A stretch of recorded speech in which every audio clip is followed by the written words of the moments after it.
Hi friends, வணக்கம். நாம் இன்றைக்கி என்ன அப்டேட் பார்க்க போகிறோம் அப்படின்னா, இப்போ வந்து பார்த்திங்கன்னா ஜூன் 2 T20 வேர்ல்டு கப் வந்து யூஎஸ்ஏ மற்றும் வெஸ்ட் இண்டீஸில் வந்து நடந்துட்டுருக்க எல்லாத்துக்கும் தெரியும். ஸோ இதில் இன்றைக்கி வந்து பார்த்திங்கன்னா ஜூன் 5 அன்று வந்து பார்த்திங்கன்னா இந்தியாவோட லீக் மேட்ச் வந்து ஸ்டார்ட் ஆக போகுது. ஸோ இந்தியாவோட ஃபஸ்ட் லீக் மேட்சான அயர்லாண்டோட வந்து இன்றைக்கி வந்து அமெரிக்காவோட நியூயார்க் ஸ்டேடியத்தில் வந்து இன்றைக்கி வந்து மேட்ச் வந்து நடக்க போகுது. இது வந்து பார்த்திங்கன்னா ஒரு பவுலிங் ஃப்ரெண்ட்லி பிச்சாக தான் இருக்குது. இது வரைக்கும் பார்த்திங்கன்னா அப்படி தான் தெரியுது.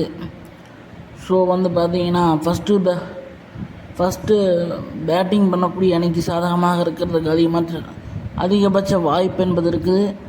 அதே போல் வந்து பார்த்திங்கன்னா ஃபஸ்ட்டு பவுலிங் பண்ணக்கூடிய அணிக்கும் நல்ல ஒரு இதாக தெரிகிறது, நல்ல ஒரு பிச்சாக தெரிகிறது.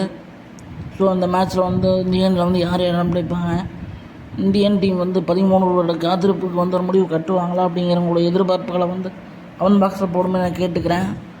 அதே போல் இந்திய அணி வெற்றி பெற நாம் அனைவரும் நம்முடைய வாழ்த்துக்களை வந்து தெரிவித்துக் கொள்வோம் என கேட்டுக்கொள்கிறேன். ஸோ உங்களுடைய வாழ்த்துக்களை கமெண்ட் பாக்ஸில் போடுமே நான் கேட்டுக்கிறேன். இந்த வீடியோ பிடிச்சிருந்தால் லைக் பண்ணுங்கள், ஷேர் பண்ணுங்கள், கமெண்ட் கேட்டுக்கிறேன். நன்றி, வணக்கம்.